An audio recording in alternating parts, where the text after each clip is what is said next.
ಮಿತ್ರರೇ ನಮಸ್ಕಾರ. ಮಿತ್ರರೇ, ಭಾರತ ಮತ್ತು ಅಮೆರಿಕದ ನಡುವೆ ಇಷ್ಟೆಲ್ಲ ಟೆನ್ಷನ್ ಇದ್ರೂ ಕೂಡ ಒಂದು ಕಡೆ ಭಾರತ ಮತ್ತು ಅಮೆರಿಕ ಜಂಟಿಯಾಗಿ ಡಿಫೆನ್ಸ್ ಡೀಲ್ ಮಾಡಿಕೊಂಡಿದ್ದಾವೆ. ಅದು ಕೂಡ ಮುಂದಿನ 10 ವರ್ಷಗಳಿಗೆ ಅನ್ವಯವಾಗುವಂತೆ ಡೀಲ್ಗೆ ಸಹಿ ಹಾಕಲಾಗಿದೆ. ಭಾರತದ ರಕ್ಷಣಾ ಮಂತ್ರಿ ರಾಜನಾಥ್ ಸಿಂಗ್, ಇನ್ನೊಂದು ಕಡೆ ಅಮೆರಿಕದ ವಾರ್ ಸೆಕ್ರೆಟರಿ ಆದಂಥ ಪೀಟ್ ಹೆಕ್ಸೆತ್ ಇವರ ನಡುವೆ ಈ ಒಪ್ಪಂದ ಆಗಿದೆ. ಇದರ ಬಗ್ಗೆ ಈಗ ಅನೇಕ ರೀತಿಯ ವಿಶ್ಲೇಷಣೆಗಳು ಕೇಳಿಬರ್ತಾ ಇದ್ದಾವೆ. ಕೆಲವರು ಹೇಳ್ತಾ ಇದ್ದಾರೆ ಇದು ಭಾರತಕ್ಕೆ ಅತ್ಯಂತ ಉಪಯುಕ್ತವಾದಂತಹ ಒಂದು ಡಿಫೆನ್ಸ್ ಡೀಲ್, ಇದರಿಂದ ಚೀನಾ ನಿದ್ದೆಗೆಟ್ಟು ಬಿಟ್ಟಿದೆ, ಭಾರತ ಮತ್ತು ಅಮೆರಿಕದ ಸಂಬಂಧದಲ್ಲಿ ಬಹಳ ಮಟ್ಟಿಗೆ ಸುಧಾರಣೆ ಆಗುತ್ತೆ, ಹೀಗೆ ಕೆಲವರು ವ್ಯಾಖ್ಯಾನ ಮಾಡ್ತಾ ಇದ್ರೆ, ನಾನು ನೋಡಿದಂತೆ ಆಲ್ಮೋಸ್ಟ್ ಎಲ್ಲಾ ಪತ್ರಿಕೆಗಳು ಕೂಡ ಇದೇ ರೀತಿಯಾಗಿ ವ್ಯಾಖ್ಯಾನ ಮಾಡ್ತಾ ಇದ್ದಾವೆ. ಇನ್ನು ಕೆಲವರು ಏನು ಹೇಳ್ತಾ ಇದ್ದಾರೆ ಅಂತಂದ್ರೆ, ಭಾರತ ಮತ್ತು ಅಮೆರಿಕದ ನಡುವಿನ ಟೆನ್ಷನ್ ಏನಿತ್ತು ಇದು ಸ್ವಲ್ಪ ಕಡಿಮೆ ಆಗಿದೆ, ಈ ಕಾರಣದಿಂದಾಗಿ ಈ ಡಿಫೆನ್ಸ್ ಡೀಲ್ ಆಗಿದೆ. ಇನ್ನು ಕೆಲವರ ವಾದ ಏನು ಕೇಳಿದ್ರೆ, ಭಾರತ ಸ್ವಲ್ಪ ತಣ್ಣಗಾಗಿದೆ, ಹೀಗಾಗಿ ಅಮೆರಿಕದೊಂದಿಗೆ ಡಿಫೆನ್ಸ್ ಡೀಲ್ಗೆ ಒಪ್ಪಿಗೆ ಸೂಚಿಸಿದೆ ಅಂತ.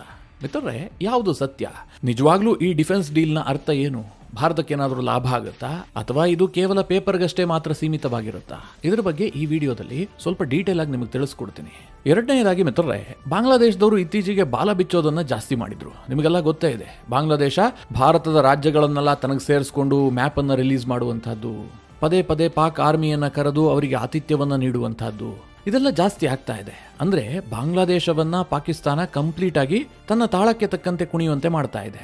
ಇದಕ್ಕೆ ಭಾರತದ ಸೇನೆ ಒಂದು ಮೆಸೇಜ್ ಅನ್ನ ಪಾಸ್ ಮಾಡಿದೆ. ನಾವು ಬಾಂಗ್ಲಾವನ್ನ ಎದುರಿಸೋದಕ್ಕೆ ದಿನದ 24 ಗಂಟೆ ಕೂಡ ಸಿದ್ಧ ಇದ್ದೀವಿ, ಬಾಂಗ್ಲಾ ತಯಾರಿದ್ರೆ ಬರಲಿ ಅನ್ನುವ ಅರ್ಥದಲ್ಲಿ ಭಾರತದ ಸೇನೆ ಒಂದು ಮೆಸೇಜ್ ಅನ್ನ ಕಳುಹಿಸಿದೆ. ತೀರಾ ಇಂಪಾರ್ಟೆಂಟ್ ವಿಚಾರ. ಇದನ್ನು ಕೂಡ ಈ ವಿಡಿಯೋದಲ್ಲಿ ನಿಮಗೆ ಡೀಟೇಲ್ ಆಗಿ ಹೇಳ್ತೀನಿ. ನೀವು ಈ ವಿಡಿಯೋನ ಕೊನೆವರೆಗೂ ಮಿಸ್ ಮಾಡದೆ ನೋಡಿ.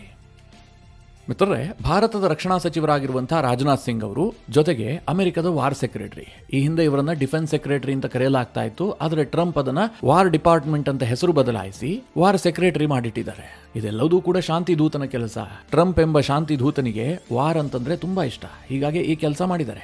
ಅದೇನೇ ಇರಲಿ, ಈ ಪೀಟ್ ಹೆಕ್ಸೆತ್ ಮತ್ತು ರಾಜನಾಥ್ ಸಿಂಗ್ ಇಬ್ರು ಕೂಡ ಮಲೇಷ್ಯಾದಲ್ಲಿ ನಡೆದಂಥ ಆಸಿಯಾನ್ ದೇಶಗಳ ರಕ್ಷಣಾ ಸಚಿವರ ಸಭೆಯಲ್ಲಿ ಭಾಗಿಯಾಗಿ ಭಾರತ ಮತ್ತು ಅಮೆರಿಕದ ನಡುವಿನ 10 ವರ್ಷಗಳ ಡಿಫೆನ್ಸ್ ಡೀಲ್ಗೆ ಸಹಿ ಹಾಕಿದ್ದಾರೆ. ಮಿತ್ರರೇ, ಇದನ್ನ ನೀವು ಸುಮ್ಮನೆ ಕೂತ್ಕೊಂಡು ಕೇಳಿದ್ರೆ, ಭಾರತ ಮತ್ತು ಅಮೆರಿಕದ ನಡುವೆ ಡಿಫೆನ್ಸ್ ಡೀಲಾ, ಜಾಯಿಂಟ್ ವೆಪನ್ ಪ್ರೊಡಕ್ಷನ್ ಬಗ್ಗೆ ಈ ಡೀಲ್ ನಲ್ಲಿ ಉಲ್ಲೇಖವಾಗಿದೆಯಲ್ಲ, ಜೊತೆಗೆ ಟೆಕ್ನಾಲಜಿಯನ್ನ ಶೇರ್ ಮಾಡುವ ವಿಚಾರದಲ್ಲೂ ಕೂಡ ಒಪ್ಪಂದ ಆಗಿದೆಯಲ್ಲ, ಬಹಳ ದೊಡ್ಡ ಡೀಲ್ ಅಂತ ಕೆಲವರಿಗೆ ಅನ್ನಿಸಬಹುದು. ಆದ್ರೆ ಮಿತ್ರರೇ, ಇದು ಕೇವಲ ಪೇಪರ್ಗಷ್ಟೇ ಸೀಮಿತ.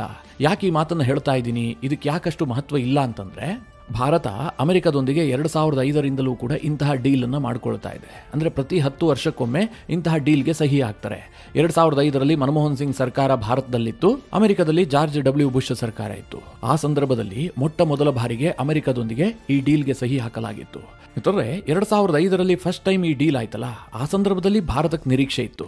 ಯಾಕೆಂದ್ರೆ ನಾನು ಆಗ್ಲೇ ಹೇಳಿದಾಗೆ ಇದರ ಮೈನ್ ಅಜೆಂಡಾ ಏನು ಕೇಳಿದ್ರೆ, ಜಾಯಿಂಟ್ ವೆಪನ್ ಪ್ರೊಡಕ್ಷನ್, ಎರಡನೇದಾಗಿ ಟೆಕ್ನಾಲಜಿಯನ್ನ ಶೇರ್ ಮಾಡುವಂತಹದ್ದು. ಹಾಗೆ ಇದೇ ಒಪ್ಪಂದದಲ್ಲಿ ಇಂಟೆಲಿಜೆನ್ಸ್ ಶೇರಿಂಗ್ ಬಗ್ಗೆಯೂ ಕೂಡ ಉಲ್ಲೇಖ ಮಾಡಲಾಗಿತ್ತು. ಹೀಗಾಗಿ ಭಾರತದಲ್ಲಿ ಇದನ್ನ ಗೇಮ್ ಚೇಂಜರ್ ಅಂತಲೇ ಉಲ್ಲೇಖಿಸಲಾಗಿತ್ತು. ಅದೇ ರೀತಿಯಾಗಿ ಮಾಧ್ಯಮಗಳು ಕೂಡ ಹೈಪ್ ಕೊಟ್ಟಿದ್ವು. ನಿಮಗೆಲ್ಲ ಗೊತ್ತೇ ಇದೆ, ಭಾರತ ಯಾವಾಗ ಅಣುಪರೀಕ್ಷೆಯನ್ನ ಮಾಡ್ತೋ ಅಮೆರಿಕ ಭಾರತದ ಮೇಲೆ ವಿಪರೀತವಾದಂತಹ ನಿರ್ಬಂಧಗಳನ್ನು ವಿಧಿಸಿತ್ತು. ಆ ನಿರ್ಬಂಧಗಳು ಹಂತ ಹಂತವಾಗಿ ತೆರವಾಗಿ 2005ರ ಹೊತ್ತಿಗೆ ಅಮೆರಿಕ ಭಾರತದೊಂದಿಗೆ 10 ವರ್ಷಗಳ ಕಾಲದ ಒಂದು ಡಿಫೆನ್ಸ್ ಡೀಲ್ಗೆ ಸಹಿ ಹಾಕುತ್ತೆ ಅಂತಂದ್ರೆ ಆ ಸಮಯಕ್ಕೆ ಅದು ದೊಡ್ಡ ವಿಚಾರ ಆಗಿತ್ತು. ಆದ್ರೆ ಆ ಎಲ್ಲಾ ಡೀಲ್ಗಳು ಕೂಡ ಕೇವಲ ಪೇಪರ್ಗಷ್ಟೇ ಸೀಮಿತವಾಯಿತು. ಮೊದಲ 10 ವರ್ಷದಲ್ಲಿ ಏನೂ ಡೆವಲಪ್ಮೆಂಟ್ ಆಗಿಲ್ಲ. ಅನಂತರ 2015ರಲ್ಲಿ ಎರಡೂ ದೇಶಗಳು ತೀರ್ಮಾನ ಮಾಡಿದ್ವು ಇದನ್ನ ಮುಂದಿನ 10 ವರ್ಷಗಳಿಗೆ ವಿಸ್ತರಿಸೋದಕ್ಕೆ. ಆಗ ಭಾರತದಲ್ಲಿ ನರೇಂದ್ರ ಮೋದಿ ಅವರ ಸರ್ಕಾರ ಬಂದಿತ್ತು, ಅಮೆರಿಕದಲ್ಲಿ ಒಬಾಮಾ ಅಧ್ಯಕ್ಷರಾಗಿದ್ರು. ಈಗಲೂ ಸಹ ಅದೇ ಅಂಶಗಳನ್ನ ಉಲ್ಲೇಖಿಸಿ ಮತ್ತೆ ಒಪ್ಪಂದಗಳನ್ನ ಮಾಡಿಕೊಳ್ಳಲಾಯಿತು. ಆದ್ರೆ ಮತ್ತೆ 10 ವರ್ಷ ಕಳೆದು ಹೋಗಿದೆ. ಈಗ 2025 ಬಂದಾಗಿದೆ. ಒಪ್ಪಂದ ರಿನಿವಲ್ ಆಗಿದೆ ಬಿಟ್ರೆ ಯಾವುದೇ ರೀತಿಯಲ್ಲೂ ಕೂಡ ಇದರಲ್ಲಿದ್ದಂತಹ ಅಂಶಗಳು ಕಾರ್ಯರೂಪಕ್ಕೆ ಬಂದಿಲ್ಲ. ಭಾರತ ಮತ್ತು ಅಮೆರಿಕ ಸೇರ್ಕೊಂಡು ಯಾವುದೇ ಜಾಯಿಂಟ್ ವೆಪನ್ ಪ್ರೊಡಕ್ಷನ್ ಅನ್ನ ಇದುವರೆಗೆ ಮಾಡಿಲ್ಲ. ಚಿಕ್ಕ ಪುಟ್ಟದು ಯಾವುದೋ ಮಾಡಿರಬಹುದೇನೋ, ಅದನ್ನ ಯಾವುದೂ ಕೂಡ ಗೇಮ್ ಚೇಂಜರ್ ಅಂತ ಹೇಳೋದಕ್ಕೆ ಸಾಧ್ಯ ಇಲ್ಲ. ಯಾವುದಾದ್ರೂ ಒಂದು ಇಂಪಾರ್ಟೆಂಟ್ ಮಿಸೈಲ್ ಆಗಿರಬಹುದು, ಇಂಪಾರ್ಟೆಂಟ್ ಮಿಸೈಲ್ ಡಿಫೆನ್ಸ್ ಸಿಸ್ಟಮ್ ಆಗಿರಬಹುದು, ಇಂತಹ ಯಾವುದೇ ಜಾಯಿಂಟ್ ಪ್ರೊಡಕ್ಷನ್ ಇದುವರೆಗೂ ಕೂಡ ಅಮೆರಿಕ ಭಾರತದೊಂದಿಗೆ ಸೇರಿ ಮಾಡಿಯೇ ಇಲ್ಲ. ಹಾಗೆ ಟೆಕ್ನಾಲಜಿ ಶೇರಿಂಗ್ ವಿಚಾರವಂತೂ ಬಿಟ್ಬಿಡಿ, ದೂರದ ಮಾತು. ಈಗ ರಾಜನಾಥ್ ಸಿಂಗ್ ಮತ್ತು ಪೀಟ್ ಹೆಕ್ಸೆತ್ ಈ ಒಪ್ಪಂದಕ್ಕೆ ಸಹಿ ಹಾಕಿದ್ರಲ್ಲ, ಆಗ ನಾನು ಕೆಲ ಹಿಂದಿ ಮತ್ತು ಇಂಗ್ಲಿಷ್ ಮೀಡಿಯಾಗಳನ್ನು ನೋಡ್ತಾ ಇದ್ದೆ. ಅಲ್ಲಿ ಕೆಲವರು ವಿಶ್ಲೇಷಣೆ ಮಾಡ್ತಾ ಇದ್ರು, ಇದರಲ್ಲಿ ಟೆಕ್ನಾಲಜಿ ಶೇರಿಂಗ್ ಅಂಶವನ್ನು ಉಲ್ಲೇಖಿಸಲಾಗಿದೆ.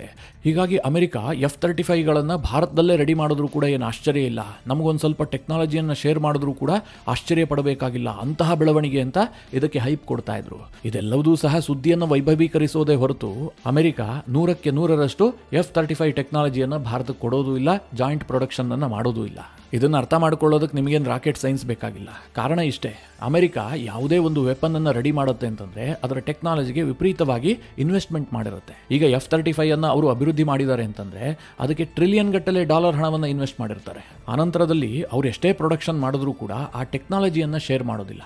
ನೀವು F-35 ಅನ್ನು ಬೇಕಾದ್ರೆ ಖರೀದಿ ಮಾಡಬಹುದು, ಆದರೆ ಟೆಕ್ನಾಲಜಿಯನ್ನು ಶೇರ್ ಮಾಡಿ ನಮಗೆ ಬೇಕಾದ ಹಾಗೆ ಮಾಡಿಫೈ ಮಾಡಿ ಅಮೆರಿಕ ಅದಕ್ಕೆ ಒಪ್ಪೋದಿಲ್ಲ. ಹೀಗಾಗಿ ಈಗೇನು ಡಿಫೆನ್ಸ್ ಡೀಲ್ ಆಗಿದೆಯಲ್ಲ, ಇದರಿಂದ ನಾವು ಅಷ್ಟೆಲ್ಲ ನಿರೀಕ್ಷೆ ಮಾಡೋದಕ್ಕೆ ಸಾಧ್ಯ ಇಲ್ಲ. ಆದರೆ ಮಿತ್ರರೇ, ಭಾರತ ಕೇವಲ ಅಮೆರಿಕದೊಂದಿಗೆ ಮಾತ್ರ ಇಂತಹ ಡೀಲನ್ನು ಮಾಡ್ಕೊಳ್ಳೋದಲ್ಲ, ಬೇರೆ ಬೇರೆ ದೇಶಗಳ ಜೊತೆಗೂ ಕೂಡ ಸಿಮಿಲರ್ ಡೀಲ್ಗಳನ್ನು ಮಾಡಿಕೊಂಡಿದೆ. ಇಂಟ್ರೆಸ್ಟಿಂಗ್ ವಿಚಾರ ಏನು ಕೇಳಿದ್ರೆ ಅವೆಲ್ಲವೂ ಕೂಡ ಕಾರ್ಯರೂಪಕ್ಕೆ ಬಂದಿದೆ. ಉದಾಹರಣೆಗೆ ಇಸ್ರೇಲ್ ಮತ್ತು ಭಾರತದ ನಡುವೆ ಟೆಕ್ನಾಲಜಿ ಶೇರಿಂಗ್ ವಿಚಾರವಾಗಿ ಡೀಲ್ ಆಗಿದೆ, ಜಾಯಿಂಟ್ ಪ್ರೊಡಕ್ಷನ್ ಒಪ್ಪಂದ ಆಗಿದೆ. ಇದರ ಫಲವಾಗಿ ಭಾರತ ಮತ್ತು ಇಸ್ರೇಲ್ ಸೇರಿಕೊಂಡು ಬರಾಕ್ 8 ಅನ್ನುವಂತಹ ಮಿಸೈಲ್ ಡಿಫೆನ್ಸ್ ಸಿಸ್ಟಮ್ ಅನ್ನು ರೆಡಿ ಮಾಡಿದ್ದಾವೆ. ರಷ್ಯಾ ಜೊತೆಗೆ ಸಹಜವಾಗಿ ಇಂತಹ ಒಪ್ಪಂದಗಳಿದ್ದಾವೆ. ಈಗಾಗಲೇ ಅನೇಕ ಶಸ್ತ್ರಾಸ್ತ್ರಗಳನ್ನು ಭಾರತ ಮತ್ತು ರಷ್ಯಾ ಸೇರ್ಕೊಂಡು ಡೆವಲಪ್ ಮಾಡಿದ್ದಾವೆ. ಅತ್ಯಂತ ಉತ್ತಮವಾದಂತಹ ಉದಾಹರಣೆ ಅಂತಂದ್ರೆ ಬ್ರಹ್ಮೋಸ್ ವಿಚಾರದಲ್ಲಿ ಭಾರತಕ್ಕೆ ರಷ್ಯಾ ಎಷ್ಟು ಸ್ವಾತಂತ್ರ್ಯ ಕೊಟ್ಟಿದೆ ಅಂತಂದ್ರೆ ಅದನ್ನು ನಾವು ಯಾರಿಗೆ ಬೇಕಾದರೂ ಮಾರಾಟ ಮಾಡಬಹುದು. ಯಾರಿಗೆ ಬೇಕಾದರೂ ಅಂತಂದ್ರೆ ನಾಳೆ ರಷ್ಯಾದ ಇಂಟ್ರೆಸ್ಟ್ಗೆ ವಿರುದ್ಧವಾಗಿ ಉಕ್ರೇನ್ಗೆ ಸೇಲ್ ಮಾಡೋದಲ್ಲ. ಹಾಗೆ ಫ್ರಾನ್ಸ್ ಜೊತೆಗೂ ಕೂಡ ಭಾರತ ಇಂತಹದೇ ಡೀಲ್ಗಳನ್ನು ಮಾಡಿಕೊಂಡಿದೆ. ಸದ್ಯ ಮಿತ್ರರೇ, ಫ್ರಾನ್ಸ್ ಮತ್ತು ಭಾರತದ ನಡುವೆ ಎಂತಹ ಮಾತುಕತೆ ನಡೀತಾ ಇದೆ ಅಂತಂದ್ರೆ 2047ರವರೆಗೆ ಭಾರತ ಮತ್ತು ಫ್ರಾನ್ಸ್ ಜಾಯಿಂಟ್ ಪ್ರೊಡಕ್ಷನ್ ಜೊತೆಗೆ ಟೆಕ್ನಾಲಜಿ ಶೇರಿಂಗ್ ಬಗ್ಗೆಯೂ ಕೂಡ ಮಾತುಕತೆ ನಡೀತಾ ಇದೆ. ಬೇರೆ ದೇಶಗಳೊಂದಿಗೆ ಭಾರತ ಇಂತಹ ಒಪ್ಪಂದಗಳನ್ನು ಮಾಡಿಕೊಂಡಿದೆಯಲ್ಲ, ಅದೆಲ್ಲವೂ ಕೂಡ ಫಲ ಕೊಟ್ಟಿದೆ. ಆದರೆ ಅಮೆರಿಕದ ಜೊತೆಗೆ ಮಾಡ್ಕೊಳ್ತಾ ಇರುವಂತಹ ಈ ಡಿಫೆನ್ಸ್ ಒಪ್ಪಂದ ಕೇವಲ 10 ವರ್ಷಕ್ಕೊಮ್ಮೆ ರಿನಿವಲ್ ಆಗುತ್ತೆ, ಒಂದೆರಡು ಫೋಟೋಗಳು ಹೊರಗೆ ಬರ್ತವೆ, ಒಂದಷ್ಟು ಸುದ್ದಿ ಆಗುತ್ತಷ್ಟೇ. ಅದರ ಆಚೆಗೆ ಇದು ಯಾವುದೂ ಕೂಡ ಕಾರ್ಯರೂಪಕ್ಕೆ ಬಂದಿಲ್ಲ. ಹಾಗಾದ್ರೆ ಭಾರತ ಯಾಕೋಸ್ಕರವಾಗಿ ಈ ಡೀಲ್ ಅನ್ನ ಮಾಡ್ಕೊಳ್ತಾ ಇದೆ? ಭಾರತ ಸುಮ್ಮನೆ ಇದರಿಂದ ಹೊರಗೆ ಬಂದ್ಬಿಡಬಹುದಲ್ವಾ ಹೀಗಂತ ನಿಮ್ಗೆ ಅನಿಸಬಹುದು. ಇಲ್ಲಿ ಮಿತ್ರರೇ, ಭಾರತದ ಒಂದು ಗೇಮ್ ಪ್ಲಾನ್ ಇದೆ. ಈ ಡೀಲ್ ಕಾರಣದಿಂದಾಗಿ ಭಾರತಕ್ಕೆ ಪರೋಕ್ಷವಾದಂತಹ ಒಂದು ಲಾಭ ಆಗ್ತಾ ಇದೆ. ಅದೇನು ಕೇಳಿದ್ರೆ, ನಮ್ಮ ಡಿಫೆನ್ಸ್ ಎಕ್ಸ್ಪೋರ್ಟ್ ಇದೆಯಲ್ಲ, ಅದಕ್ಕೆ ಅಮೆರಿಕ ಬಹಳ ಉತ್ತಮವಾದಂತಹ ಮಾರುಕಟ್ಟೆ. ಎಷ್ಟರ ಮಟ್ಟಿಗೆ ಅಂತಂದ್ರೆ ಭಾರತ 100 ಡಿಫೆನ್ಸ್ ಇಕ್ವಿಪ್ಮೆಂಟ್ಗಳನ್ನ ವಿದೇಶಕ್ಕೆ ರಫ್ತು ಮಾಡುತ್ತೆ ಅಂತಂದ್ರೆ ಅದರಲ್ಲಿ 50 ಹೋಗುವಂತಹದ್ದು ಅಮೆರಿಕಾಗೆ. ಇದರ ಅರ್ಥ ಏನು ಕೇಳಿದ್ರೆ, ಭಾರತದ ಡಿಫೆನ್ಸ್ ಎಕ್ಸ್ಪೋರ್ಟ್ಗೆ ಅಮೆರಿಕ ಬಹಳ ದೊಡ್ಡ ಮಾರುಕಟ್ಟೆ. ಒಂದು ವೇಳೆ ಅಮೆರಿಕ ಈ ವಿಚಾರದಲ್ಲಿ ಏನಾದರೂ ಆಟ ಆಡಿದ್ದೆ ಆದ್ರೆ, ಭಾರತದಿಂದ ಇಂಪೋರ್ಟ್ ಮಾಡಿಕೊಳ್ಳುವಂತಹ ಡಿಫೆನ್ಸ್ ಉಪಕರಣಗಳ ಮೇಲೆ ಟ್ರಂಪ್ ಸರ್ಕಾರ ಏನಾದರೂ ನಿರ್ಬಂಧವನ್ನ ವಿಧಿಸಿದ್ದೆ ಆದ್ರೆ ಭಾರತಕ್ಕೆ ಭಾರಿ ದೊಡ್ಡ ನಷ್ಟ ಆಗುತ್ತೆ. ಹೀಗಾಗಿ ಅದೆಲ್ಲವೂ ಕೂಡ ಸ್ಮೂತ್ ಆಗಿ ನಡೀತಿರ್ಲಿ ಅಂತ ಭಾರತ ಈ ಒಪ್ಪಂದಕ್ಕೆ ಸಹಿ ಹಾಕತ್ತಷ್ಟೇ. ಇದಿಷ್ಟು ಮಾತ್ರ ಅಲ್ಲ ಮಿತ್ರರೇ, ಈ ಅಮೆರಿಕ ಭಾರತದ ಸಂಬಂಧ ಈಗೇನೋ ಹಾಳಾಗಿದೆ, ಇವತ್ತಲ್ಲ ನಾಳೆ ಇದು ಇನ್ನಷ್ಟು ಸುಧಾರಣೆ ಆಗೋದು ಗ್ಯಾರಂಟಿ. ಅಮೆರಿಕಕ್ಕೆ ಭಾರತ ಬೇಕೇ ಬೇಕು. ಇದು ಹೇಗೆ ಗೊತ್ತಾಗುತ್ತೆ ನಿಮಗೆ ಅಂತಂದ್ರೆ, ಕೆಲವೊಂದಷ್ಟು ಅಮೆರಿಕದ ನಿರ್ಧಾರಗಳನ್ನು ನೀವು ಸೂಕ್ಷ್ಮವಾಗಿ ಗಮನಿಸಿದ್ರೆ ನಿಮ್ಗೆ ಅರ್ಥ ಆಗಿ ಹೋಗ್ಬಿಡುತ್ತೆ. ಅದು ಹೇಗೆ ಕೇಳಿದ್ರೆ, ಅಮೆರಿಕದ ದೈತ್ಯ ಕಂಪನಿಗಳು ಭಾರತದಲ್ಲಿ ನಿರಂತರವಾಗಿ ಇನ್ವೆಸ್ಟ್ಮೆಂಟ್ ಅನ್ನ ಜಾಸ್ತಿ ಮಾಡ್ತಲೇ ಇದ್ದಾವೆ. ಉದಾಹರಣೆಗೆ ಗೂಗಲ್ $15 ಬಿಲಿಯನ್ ಅನ್ನ ಭಾರತದಲ್ಲಿ ಇನ್ವೆಸ್ಟ್ ಮಾಡೋದಕ್ಕೆ ಮುಂದೆ ಬಂತು. ಈಗ ಬ್ಲಾಕ್ ರಾಕ್, ಇದು ಅಮೆರಿಕದ ಅತ್ಯಂತ ದೊಡ್ಡದಾದಂತಹ ದೈತ್ಯ ಮ್ಯೂಚುವಲ್ ಫಂಡ್ ಹೌಸ್. ಇವರು ಈಗ ರಿಲಯನ್ಸ್ ಜೊತೆಗೆ ಕೈ ಜೋಡಿಸಿದ್ದಾರೆ. ಒಂದಾದ ಮೇಲೆ ಒಂದು ಅಮೆರಿಕದ ಕಂಪನಿಗಳು ಭಾರತದಲ್ಲಿ ಇನ್ವೆಸ್ಟ್ಮೆಂಟ್ ಮಾಡ್ತಲೇ ಇದ್ದಾವೆ. ನಿಜವಾಗ್ಲೂ ಅಮೆರಿಕ ಭಾರತದ ಪಾಲಿಸಿಯಲ್ಲಿ ಶಿಫ್ಟ್ ಮಾಡೋದೇ ಆಗಿದ್ರೆ ಅಮೆರಿಕದ ಸರ್ಕಾರ ಇದಕ್ಕೆಲ್ಲ ಅಲೋ ಮಾಡ್ತಾ ಇರಲಿಲ್ಲ. ಅವರಿಗೆಲ್ಲ ಬುದ್ಧಿವಾದ ಹೇಳ್ತಾ ಇತ್ತು, ನೋಡಪ್ಪ, ಸರ್ಕಾರದ ಮಟ್ಟದಲ್ಲಿ ಇಂತಹ ಮಾತುಕತೆಗಳು ನಡೀತಾ ಇದ್ದಾವೆ, ನಿಮ್ಮ ಇನ್ವೆಸ್ಟ್ಮೆಂಟ್ಗೆ ಭಾರತ ಯಾವತ್ತೂ ಕೂಡ ಸೇಫ್ ಹೆವನ್ ಅಲ್ಲ, ನೀವು ಅಲ್ಲಿ ಹೆಚ್ಚು ಇನ್ವೆಸ್ಟ್ಮೆಂಟ್ ಮಾಡಬೇಡಿ ಅಂತ ಅಮೆರಿಕ ಕ್ಲಿಯರ್ ಇನ್ಸ್ಟ್ರಕ್ಷನ್ ಅನ್ನ ಅಲ್ಲಿನ ಕಂಪನಿಗಳಿಗೆ ಕೊಡ್ತಾ ಇತ್ತು. ಈಗೇನು ಗೊಂದಲ ಉಂಟಾಗಿದೆ, ಇದು ಕೇವಲ ಟ್ರಂಪ್ ಕಾರಣದಿಂದ ಉಂಟಾದಂತಹ ಗೊಂದಲ ಅಥವಾ ಟ್ರೇಡ್ ಡೀಲ್ಗೋಸ್ಕರವಾಗಿ ಭಾರತದ ಮೇಲೆ ಟ್ರಂಪ್ ಹೇರ್ತಾ ಇಡುವಂತಹ ಒತ್ತಡ.